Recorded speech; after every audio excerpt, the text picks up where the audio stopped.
한국의 여권 파워가 세계에서도 손꼽힌다는 건 이미 잘 알려진 사실입니다. 그런데 놀라운 점은 이런 여권 파워가 매년 더욱 상승세를 보인다는 건데요.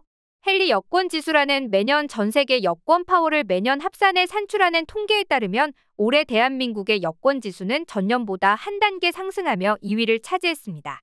불과 10년 전인 2013년만 해도 13위였던 것을 떠올려보면 엄청난 발전이죠. 그리고 이 말인즉슨 한국 여권 하나만 띡 보여주면 복잡한 비자 신청 절차 없이도 세계 대부분의 국가를 무비자로 방문할 수 있다는 뜻이 되는데요. 그야말로 엄청나게 편리한 출입국 심사 특혜를 누리고 있었던 겁니다. 그런데 이런 한국인들에게 최근 믿기 힘든 일들이 생겨나고 있는데요. 한국 여권이라면 무조건 막아서며 입국을 방해하는 일부 유럽 국가들 때문입니다. 심지어 제대로 대응을 못하고 우물쭈물할 경우 현장에 한참이나 잡혀 있어야 하는 곤욕을 치를 수도 있다는데요.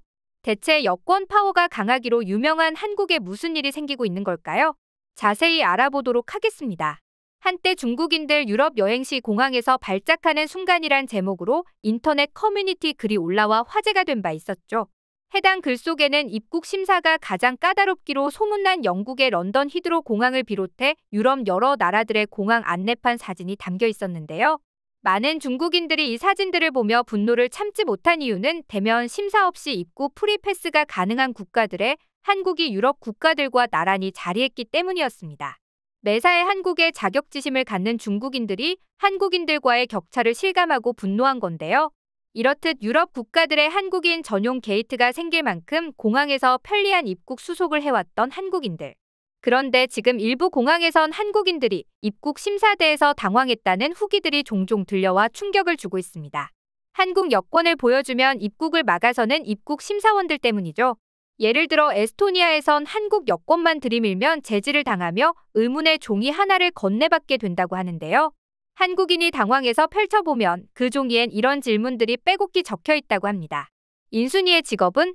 자갈치 시장이 있는 한국의 도시는? 12월 마지막 날 제야의 종을 치는 장소는?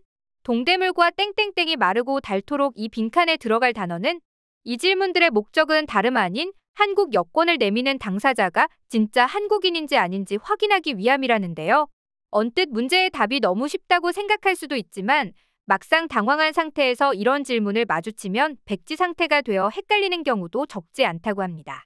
그런데 분명 한국 여권은 전 세계로 통하는 프리패스로 불릴 정도로 파워가 센데 이런 시험까지 보면서 제지를 당한다는 게 이해가 되지 않는데요. 그 이유는 국경을 넘는 것이 수월하기에 그만큼 위조 여권이 많을 수밖에 없고 이를 가려내기 위해선 이런 테스트를 진행해야 한다는 거죠. 이에 에스토니아 측은 모든 나라는 각국의 국경에서 확인 절차를 거칠 권리가 있고 이에 따라 국경 수비대가 재량껏 입국자들이 제시한 서류들에 대해 개별적으로 확인을 할 수 있다는 공식 답변을 보내왔다고 하는데요. 즉 국경 수비대원들이 재량껏 입국 테스트 같은 걸 진행할 수 있고 그 일환으로 이런 질문지들이 한국인들 앞으로 도착한 것이었죠. 더 놀라운 것은 문제를 잘 못 맞출 경우 영어 테스트까지 시켜본다는데요. 한국은 초중고에 걸쳐 12년 이상 영어 공부를 시키는 나라인데 영어를 못할 리가 없다면서 말이 있죠. 그리고 이런 테스트를 진행하는 나라는 에스토니아뿐만이 아니라고 합니다. 핀란드 또한 지난 2004년부터 한국인을 대상으로 쪽지 시험을 도입했다고 하는데요. 핀란드 국경에서 치러지는 한국어 시험 문제는 아래와 같습니다. 역대 대통령들의 이름을 나열하시오. 긴급 사고 시 거는 전화번호는? 한국의 제2의 도시는? 물론 이 자리에서 답을 틀린다고 해서 붙잡히는 건 아닙니다. 아예 질문조차 읽을 줄 모르거나 아무 한글도 적지 못하는 불법 입국자들을 가려내려는 것이 진짜 목적이죠. 사실 에스토니아와 핀란드가 이런 시험을 도입하게 된 시기를 보면 그 내막을 알 수 있습니다. 입국 퀴즈가 처음 도입된 게 2000년대 중반인데 이 무렵부터 중국엔 위조 여권이 성행하기 시작했는데요.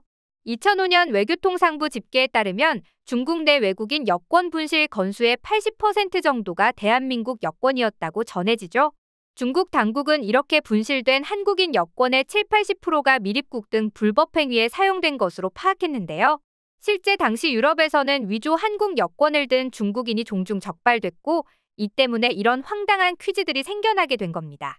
그런데 당하는 한국인 입장에선 억울할 수도 있는 일이죠. 위조 여권은 중국인들이 사용했는데 공항에서 시간이 지체되는 등 그 피해를 한국인들이 보고 있기 때문인데요. 이렇게까지 해야 되나 원망스럽기도 하지만 한국의 여권 파워는 정말로 엄청나서 전자여권으로 바뀐 지금도 중국인들의 위장 입국은 계속되고 있으니 어쩔 수 없다고 합니다. 작정하고 속이려는 사람이 정말로 한국인이 맞는지를 확인하려면 이게 가장 확실한 방법이기 때문이죠. 그도 그럴 것이 몇 년 전에는 호주 정부에 등록된 한국인 불법 체류자가 2,700여 명에 이르는 것으로 조사됐는데 이 중 대부분은 위조 여권을 소지한 중국인인 것으로 알려진 적도 있습니다.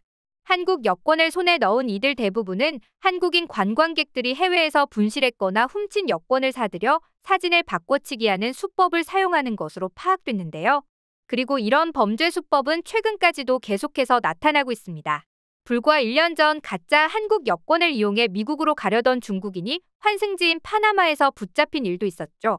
해당 중국인 남성은 네덜란드행 비행기 표를 끊고 파나마 토쿠멘 국제공항에서 환승하던 중 미국 마이애미로 목적지를 바꾸려다 베테랑 입국 심사원에게 딱 걸렸다고 하는데요.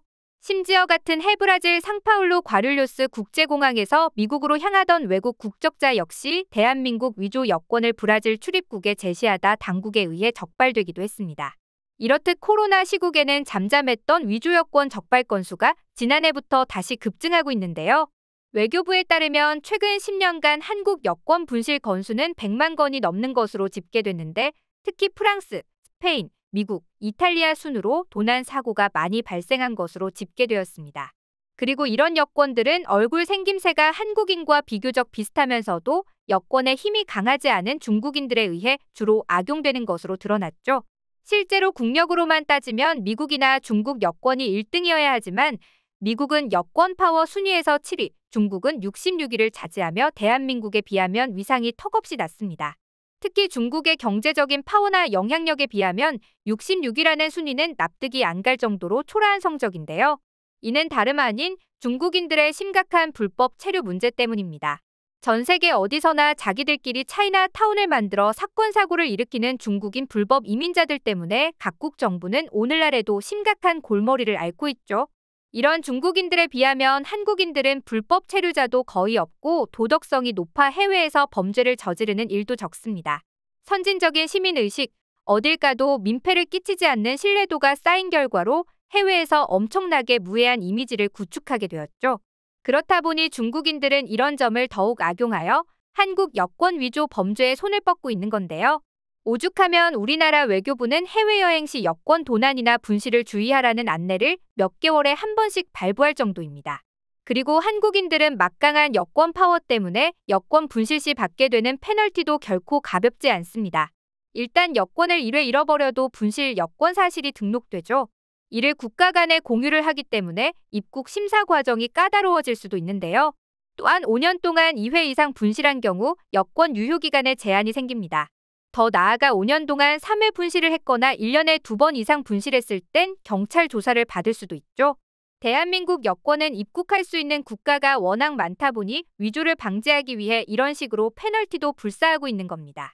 이렇듯 우리나라 여권은 해외에서 평판과 신뢰도가 날로 높아지고 있지만 어쩐지 그 피해는 한국인들이 입게 되는 것 같아 마음이 무거워지는데요.